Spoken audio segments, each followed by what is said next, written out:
welcome to Oasis and to get Unbusy. And we're very lucky to be here with Lama Marut and Lama Marut, who have come all the way from down south Australia to teach us.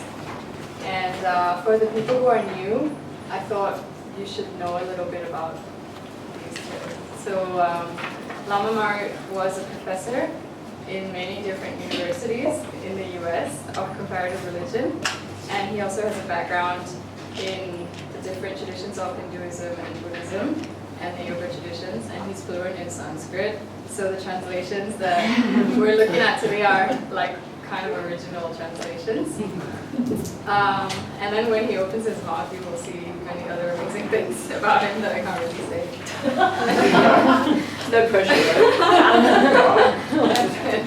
Lama Marut has a background also in Buddhism and yoga and dance and martial arts, and yeah. So yeah, maybe she'll demonstrate. And so I said the wrong thing. This event is organized by Asian Spiritual Classics, and I'll tell you a bit more about our organization at the end when we try and get some money out of you. Yeah, it says, oh, please put your mobile phones on silent. Yeah. And then, oh, also we have merchandise and books available for sale at the back from Jackie, who just gave a nice wave. So at the end, you can check out both of the books that Lama Marut has written, also some other books from the tradition, and flyers with our events for next year.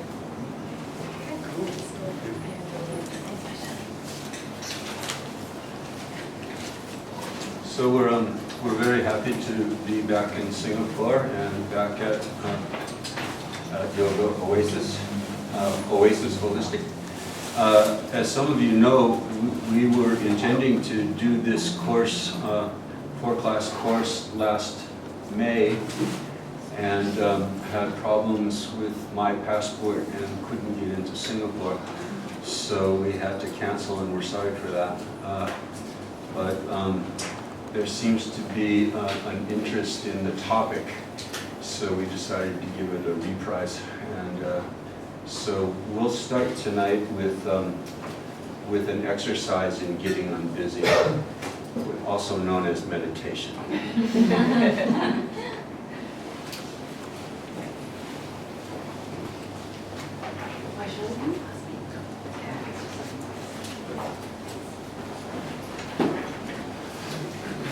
Welcome. So everybody just take a comfortable seat. It will be a short meditation. How many people have just come from work? So you need some meditation. That's right. So it was to start the weekend, to wind down from one role that you've been playing all week as worker, and to wind that down and find sort of dissolve that role and then arise for whoever you're going to be on the weekend. Requires like a nice transition, right? So we'll try and do that just for 5 minutes or so, because it's the end of the work week. You might actually fall asleep. So first of all, just establish a nice seat. If you're sitting on a chair, make sure that your feet are grounded into the ground, feeling nice and even. If you're sitting on the floor, make sure you have a nice comfortable position where your legs feel even and your pelvis feels even. And we can all just tilt the pelvis back and forth a little bit in a way that changes the angle of the back. And just try and naturally feel, as you tilt the pelvis back and forth, where the back naturally sits in a nice straight line.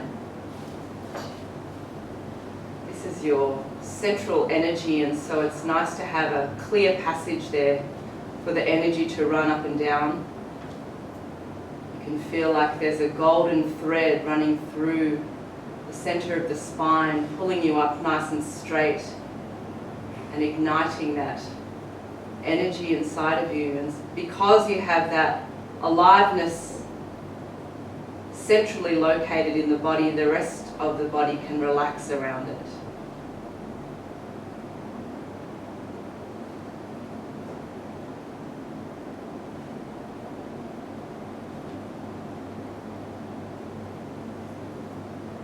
So just try and get in touch with that golden thread pulling the energy up through the center of the spine, out through the top of the head. And because of that natural rod of energy, the rest of the body is able to relax and let go.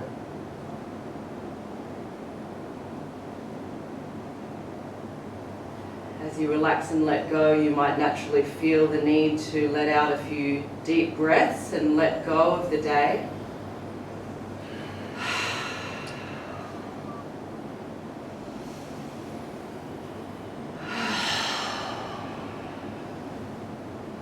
Release the tension of the day.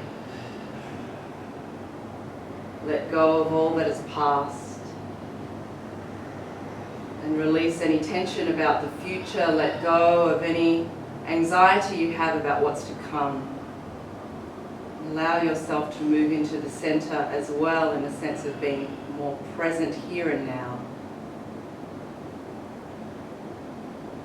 Past and future storylines dropping away. Connecting now to the aliveness of the present moment, continually unfolding.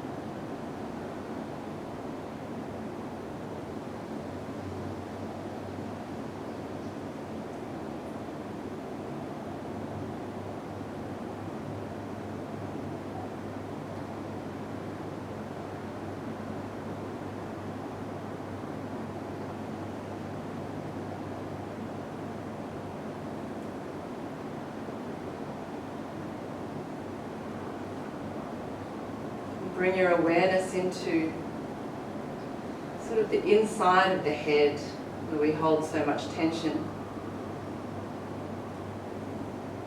Maybe you can just kindly bring the awareness to the space of the eyes.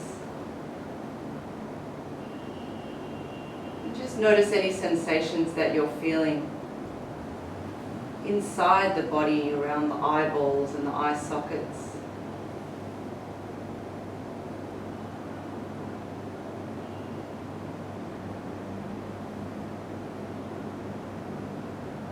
Maybe go to your left eyeball and eye socket.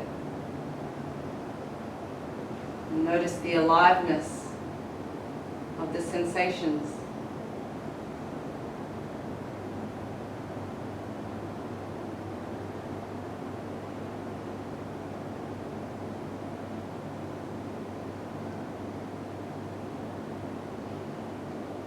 Move the awareness to the right eyeball and right eye socket. Feeling the sensations from the inside.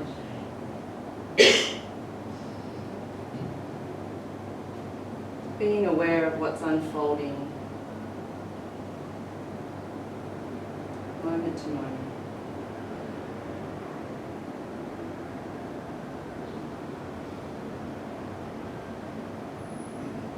Bringing the awareness to the space between the eyebrows. You can hold so much tension there during the week, and notice any sensations that you're feeling there, and as your awareness kindly touches that part of the body from the inside, perhaps it releases a little bit.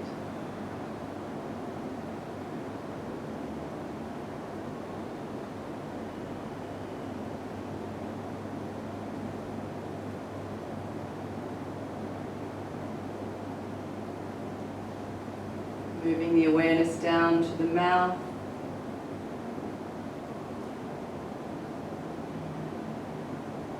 Feeling the teeth inside the mouth. Sensations of the teeth in the gums. And the tongue resting on the teeth.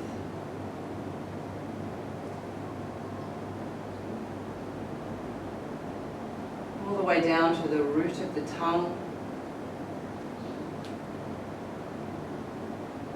Sensing the aliveness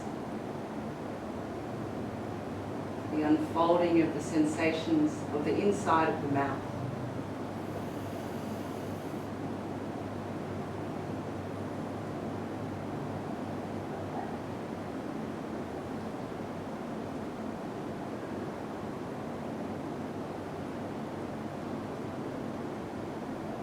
And let that move you to another place where we hold a lot of tension in the jaw. The left side of the jaw. As the awareness touches the sensations in the left side of the jaw, perhaps you feel a little smile as they meet, releasing that tension a little bit.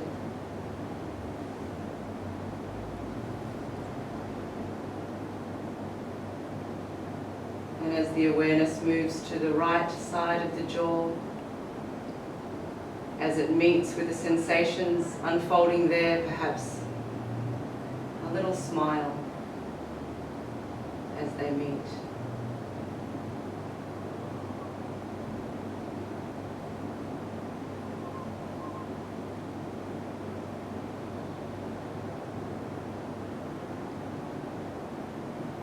Finally, you can sink the awareness down to the belly.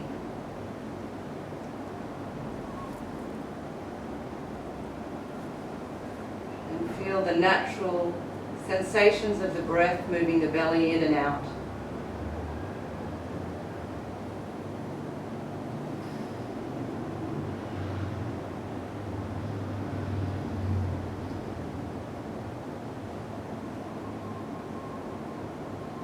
The energy gathers nicely and kindly.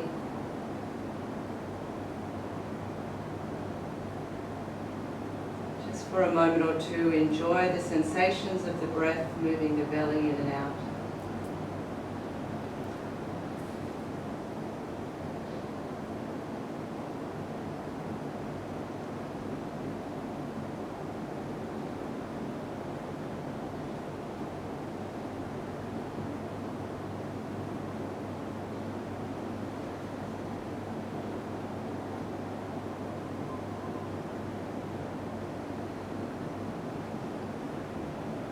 And you can slowly lengthen your breath.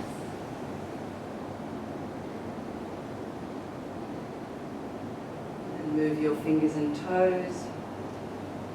And when you're ready, you can open your eyes.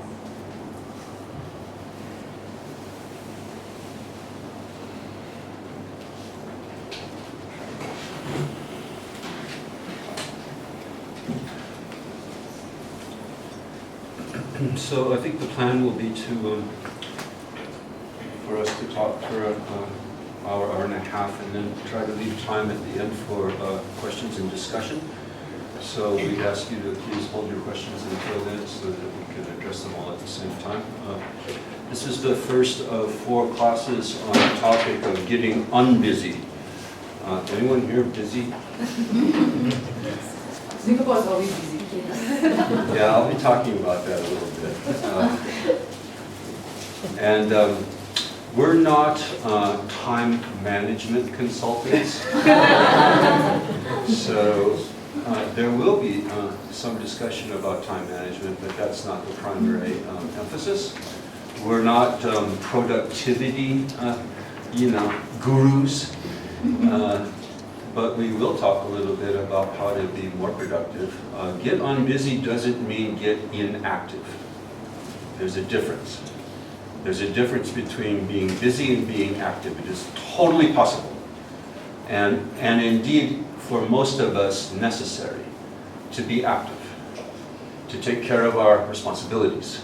And that usually means for many of us, working, taking care of a family, the usual disaster. And so what we can offer is advices from the ancient spiritual texts from India, from the Sanskrit tradition of India, Hindu, Buddhist, and yogic traditions, on how to live a peaceful life, even in the midst of activity. And this is kind of crucial for us nowadays. I mean, many of you are aware of, perhaps, of the huge interest, increasing interest in what's called mindfulness. I've been predicting this for years. Mindfulness and meditation will be the next yoga. And if you're not on the ground floor of mindfulness, it's probably too late to get on the ground floor and make $1 million on the mindfulness industry, because it's already taken off. It's integrating now into all kinds of places, into the workplace, into the schools, you know, into the police force. I just heard about mindfulness training for policemen in America, which would be a good idea. This is, I think, the interest in mindfulness is in direct correlation to the need, the felt need to do something, you know, to survive the kind of life that we're living, that most of us kind of now are living in the developed world. A life that is characterized by busyness, by the perception of busyness. And that's kind of crucial for what we're going to have to say. Busyness is a perception. It isn't some kind of objective fact. There isn't a certain amount of things that you have to do and then all of a sudden you're busy. It's not quantifiable like that. You know, I'm not busy, I'm not busy, I'm not busy. I got, 1, 2, 3, 4 things to do, and then I got the 6th thing to do and now I'm so busy. You know, it's not like that. It's not quantifiable. It's perceptual. It's a perception. I've known people in my life who are way more active than any of us. I mean, they're just constantly engaged, you know, in whatever they're doing, but constantly active, without any stress at all. They're like those, you see those statues of the Hindu and Buddhist deities with all those arms? You know, all multiple arms. That means they're busy. I mean, they're active. Let's say active, okay? Active. No, I mean, that's what that represents, is that they're, they're taking care of all sentient beings. A big job, lots to do. Taking care of all sentient beings. But they're not depicted like this. You never see statues or paintings where they're all like stressed out with furrowed brows, God, I got so much to do to take care of everyone. They're chill, just chillaxed. Okay? And that's our goal, really, okay? It is fairly unreasonable for most of us, at least in most sort of stages of life, until you get old like me, to not have anything to do. You have to wait until you're retired. And then people like freak out about that. They go like, oh my God, I got nothing to do. I'm retired. I can't go to the office anymore. And they stress out, so what do I do? So then they like, play golf for 12 hours a day or something just to keep busy. So most of us, it's unreasonable to think that, that we're not going to have a lot to do. We live in an age and also have, kind of personal lives that require us to do a lot. But the goal is to be able to take care of business. You know that expression? Taking care of business. Without stress. Okay? Happily. Peacefully. Peace in the midst of activity. Okay? So it's, like I said, it's unreasonable to, to go to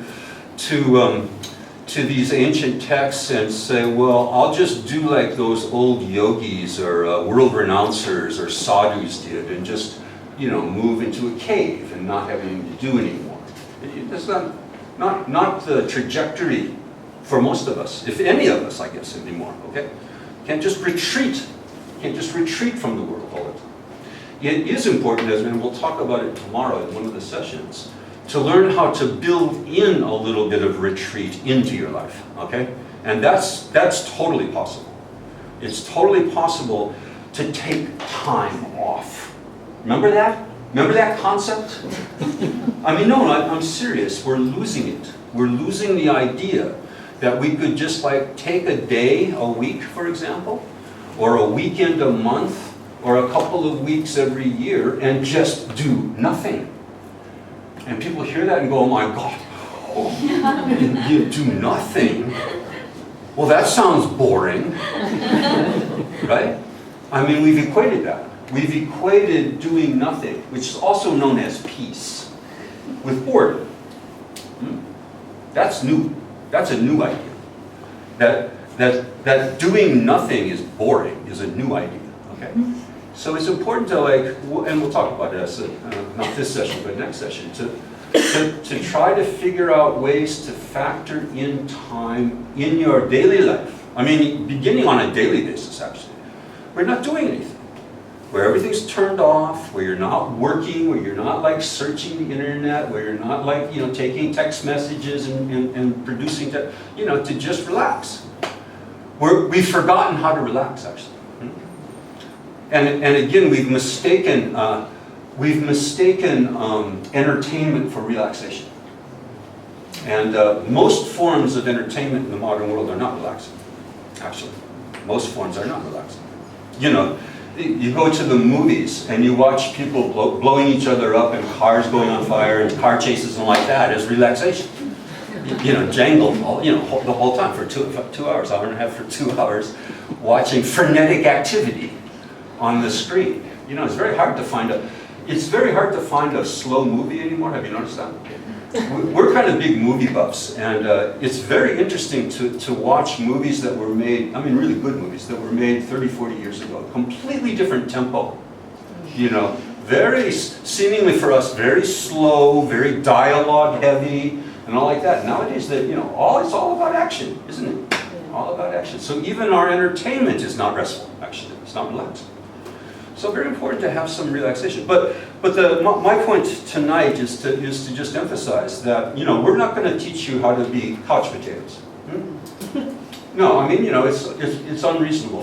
For most of it's unreasonable. So how can we live an active life in a peaceful manner, without stress, okay, without anxiety, without busyness? How can we be active without being busy? So get unbusy means that, okay? Doesn't mean get inactive, but it means how to live a stressless life in the midst of activity. The subtitle of the course is Defecting from the Cult of Busyness. And I'll talk more about that in a minute, like why I called it the cult. I didn't invent this term actually. The cult of busyness, you can find, if you search that on Google. If you get busy and search that on Google, you'll pull up lots of websites, because that's a kind of a well-known term nowadays, cult of busyness. Or sometimes they say a disease of busyness, which is an interesting word in and of itself, right? Dis-ease, disease of busyness. It wasn't supposed to be like this. In the post-World War II era, where, in the 1950s, into the 60s and stuff, where, many developed nations in Europe, in America, and even in parts of Asia, were becoming more and more prosperous, more and more industrialized, and so forth.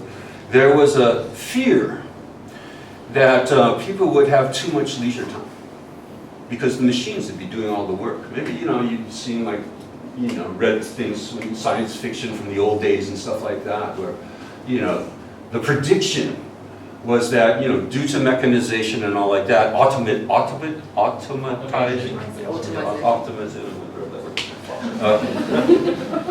that people would just have all this time on their hands all of a sudden. There was a paper written by somebody called John Maynard Keynes. He's sometimes called the father of economics, modern economics. He wrote a paper in 1930 called The Economic Possibilities for Our Grandchildren, where he predicted that by 2030, so 100 years from when he was writing, which is not that far away from where we are now, 15 years or something like that, that there would be a 2-day work week for almost everyone. Yeah, and then he said our grandchildren rather, would work about 3 hours a week. So it's a 2-day work week with about an hour and a half per day, I guess. Or maybe squeeze it all into one day so you can get the rest 6 off. For the first time since his creation, man will be faced with his permanent problem. This is what he wrote in 1930. How to use his freedom from pressing economic cares, how to occupy the leisure which science and compound interest will have won. That didn't work out that way, did it? There was apparently also a congressional hearing in the United States Senate or someplace in the 1960s where they brought in all kinds of experts to advise the senators and congressmen on what to do with the impending problem of people just having too much time off. And what we're going to do with all these these people who don't have to work anymore. Okay? All of these predictions just never came true, did they? Working more now than ever before. I mean, depends on how you kind of measure it. In some countries, in Germany and the United States, it appears that the amount of hours worked per year has declined in the last couple of decades. I'm not sure that that's the case in Singapore. I've been into some research on the internet. According to one survey, Singaporeans work the longest hours in the world. In 2009, Singaporeans worked on average 2,307 hours a year. So if you do the math, that's on average 44 hours a week, not counting holidays and vacation time. 44 hours a week. That was number one in 2009. I've heard since, I saw something to the effect that Hong Kong has superseded you now. Since 2009. So you guys got to get back to work. The Hong Kongs are they're falling behind here. Okay. So even in places where it appears that the working week, the hours worked per week or per year or something has declined, it's a little bit of a false sort of statistic because of the invention of the smartphone. Because with the smartphone now, you're potentially working all the time.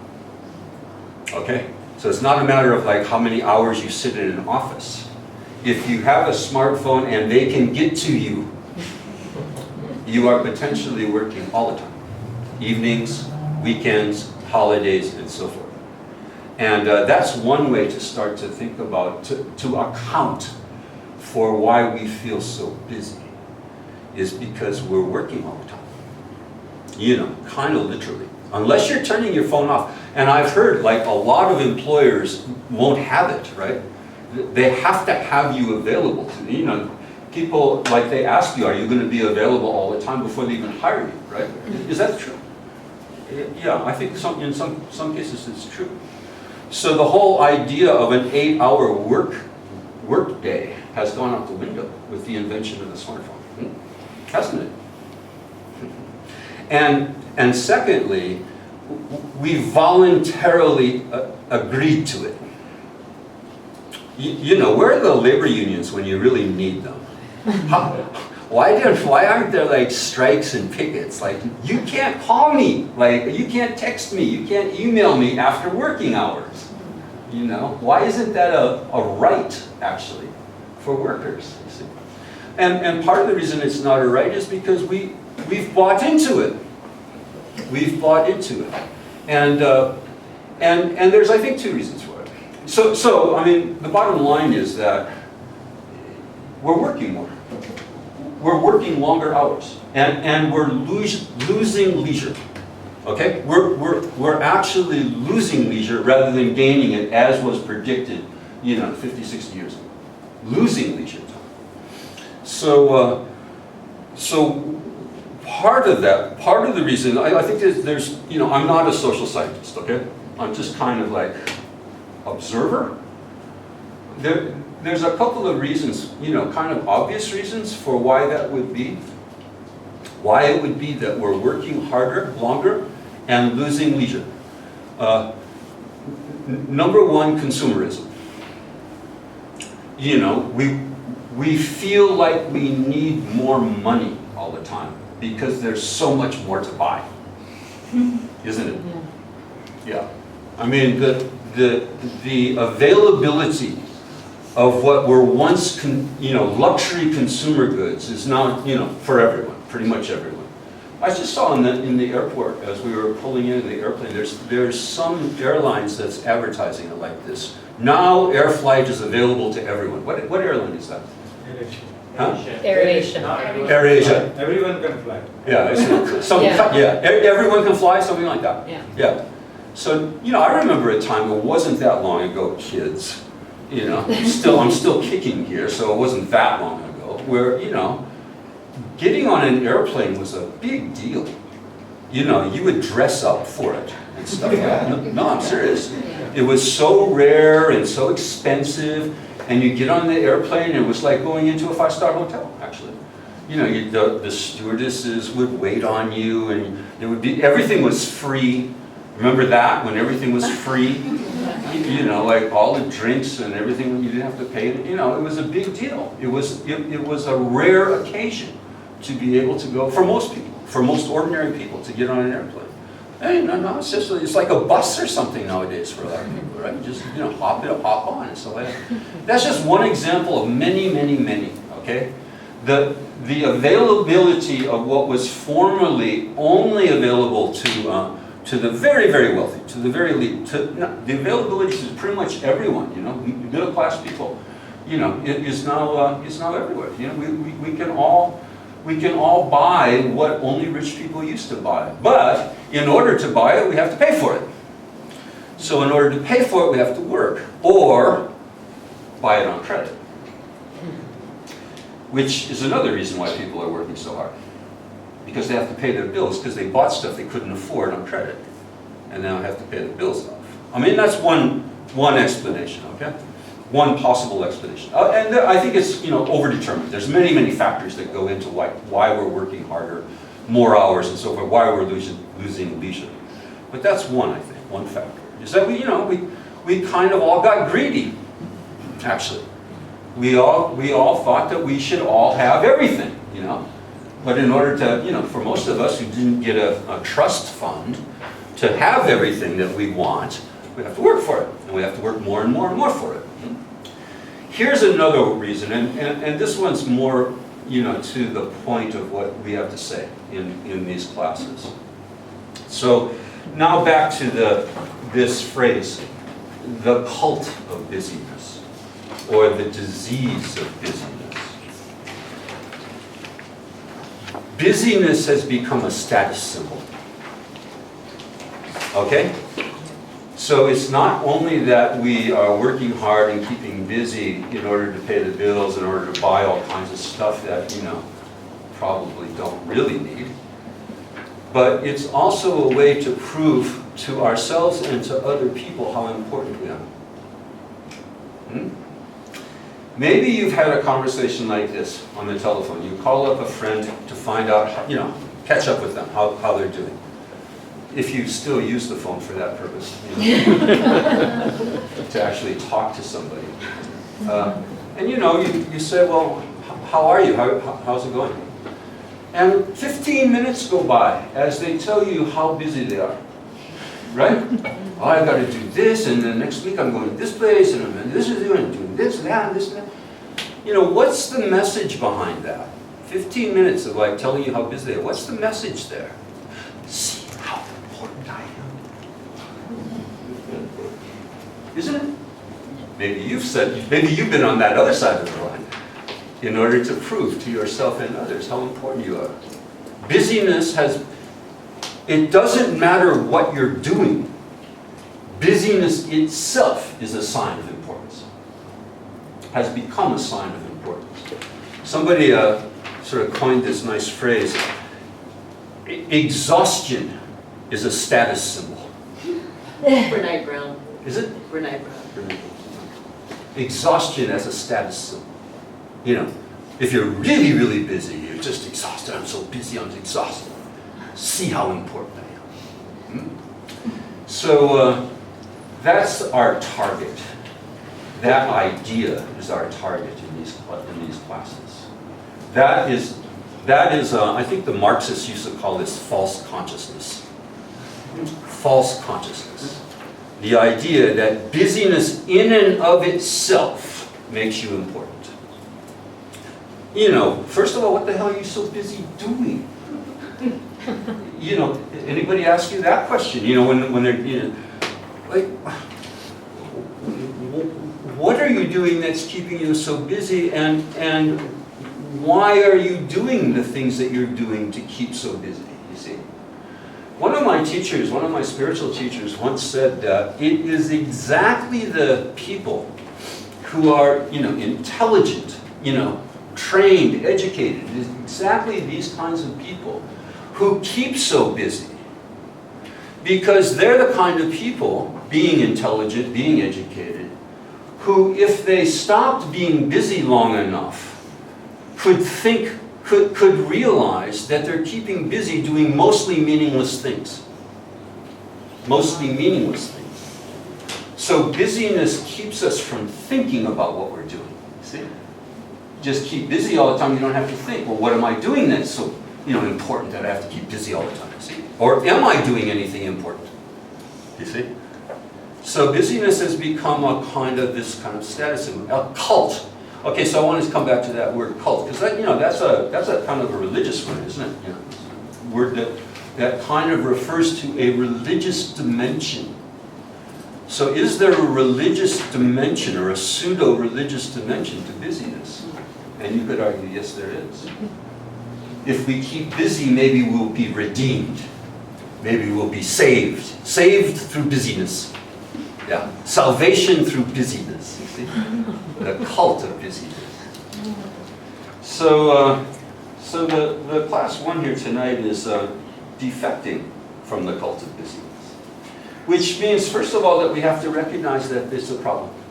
Okay? If you're going to defect from something, you first have to recognize that there's a problem here. And, you know, I don't want to be part of it anymore. So all those people who are card-carrying members of the cult of busyness, you know, we'll try to convince you to leave your religion, to abandon your religion, not to become inactive. Okay, I underscore this over.